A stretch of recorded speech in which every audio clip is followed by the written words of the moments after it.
جنت تو ہر وقت ہمارے سامنے موجود ہوتی ہے۔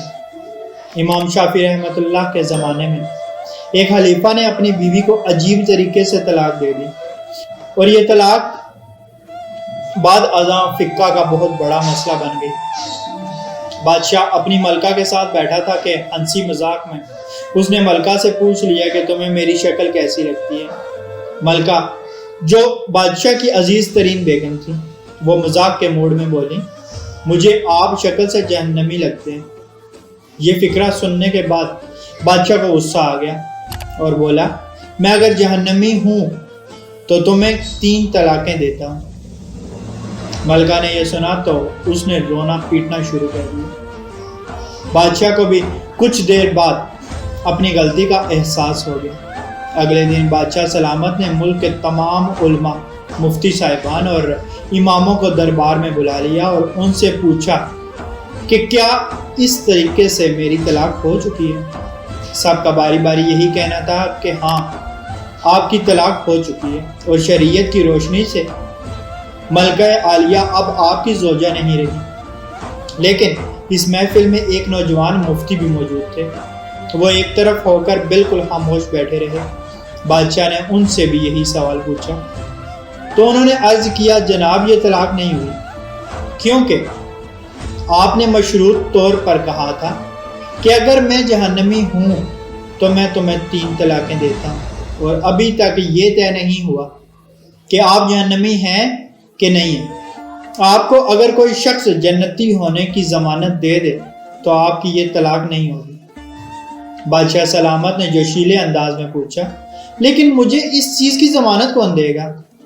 سب علماء کرام نے اس سوال کے جواب پر اپنے سر جھکا لیے کہ دنیا میں کون شخص جنتی ہے اور کون جہنمی ہے، اس کی کوئی ضمانت نہیں دے سکتا۔ نوجوان مفتی نے جب تمام علماء کرام کو خاموش دیکھا تو وہ بادشاہ سلامت سے مخاطب ہوئے۔ بادشاہ سلامت، میں آپ کو یہ گارنٹی دے سکتا ہوں، لیکن اس کے لیے میں آپ سے ایک سوال پوچھوں گا۔ اگر آپ کا جواب ہاں ہوا تو میں آپ کو جنتی ہونے کی ضمانت دے دوں گا۔ بادشاہ نے کہا، ہاں پوچھو۔ نوجوان مفتی نے پوچھا، کیا آپ کی زندگی میں کبھی کوئی ایسا موقع آیا تھا کہ آپ گناہ پر قادر تھے، لیکن آپ نے صرف اللہ تعالیٰ کے خوف سے وہ گناہ چھوڑ دیا تھا؟ بادشاہ نے سر اٹھایا اور کہا، ہاں، ایک بار ایسا ہوا تھا۔ میں اپنی خوابگاہ میں داخل ہوا تھا اور وہاں ایک نوکرانی صفائی کر رہی تھی۔ وہ لڑکی انتہائی خوبصورت تھی۔ میں بھٹک گیا، میں نے دروازہ اندر سے بند کر لیا۔ میں غلط نیت سے اس لڑکی کی طرف بڑھا تو اس نے رونا شروع کر دیا، اور وہ چلا کر بولی، اے بادشاہ، اللہ سے ڈرو، وہ تم سے زیادہ طاقتور ہے۔ میں نے جب یہ سنا تو میرے اوپر اللہ تعالیٰ کا خوف طاری ہو گیا۔ میں اگرچہ بادشاہ تھا، وہ لڑکی میرے کمرے میں تھی۔ میں نے دروازے کو اندر سے کنڈی لگائی ہوئی تھی، اور اس وقت دنیا کی کوئی طاقت مجھے برائی کرنے سے نہیں روک سکتی تھی، لیکن میں نے صرف اللہ تعالیٰ کے خوف سے دروازہ کھول دیا اور اس لڑکی کو جانے کی اجازت دے دی۔ یہ سب سن کر وہ نوجوان مفتی مسکرائے اور انہوں نے قرآن پاک کی آیت کی تلاوت فرمائی۔ ترجمہ، جو اپنے رب کے سامنے کھڑے ہونے سے ڈر گیا اور اس نے اپنے نفس کو خواہشات میں پڑنے سے بچا لیا تو ایسے شخص کا ٹھکانہ جنت ہوگا۔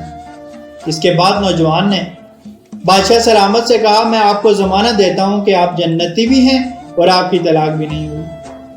عزیز احباب، مسلمان ہونے کے ناطے ہم ہر وقت جنت کے متلاشی تو ہوتے ہیں، لیکن آپ اس واقعے سے اندازہ لگائیے کہ جنت تو ہر وقت ہمارے سامنے موجود ہوتی ہے۔ اس کے لیے صرف ایک چیز کی ضرورت ہوتی ہے، اور وہ یہ ہے کہ ہم خوف خدا کی وجہ سے ہر اس گناہ سے توبہ کریں جس کو کرنے کی ہمارے اندر طاقت اور قدرت موجود ہوتی ہے۔ اللہ تعالی ہمیں اپنے خوف میں مبتلا رکھے اور ہر قسم کے گناہ سے بچائے رکھے۔ اللہ پاک آسانیاں حاصل اور تقسیم کرنے کا شرف عطا فرمائے۔ آمین۔ جزاک اللہ۔